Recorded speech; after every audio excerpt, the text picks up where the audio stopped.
Nagsimula yan sa trolls na Commodore Tariela should be held responsible. It will only be the Department of Foreign Affairs should have the responsibility to handle this kind of issues. And then from the trolls, ginaya na rin itong linyahan na to ng embassy, Chinese embassy. Yeah.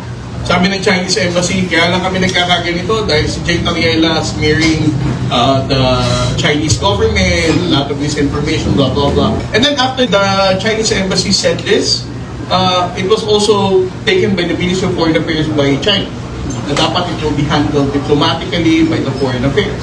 When was the last time that we only allowed the Department of Foreign Affairs to handle the issue of the West Philippines? We can all remember na it was during the time of the previous administration, former President Duterte.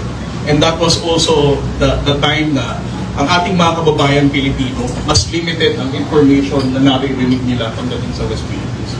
That's why you can hear that the DBS call saying na buti pa nung panahon ni Tatay Digong, walang masyadong insidente, kumpara ngayon, maraming insidente. It's all because after this administration, President Marcos recognizes that we should be transparent about the incidents that are happening in the West Philippines so that ordinary Filipino people would know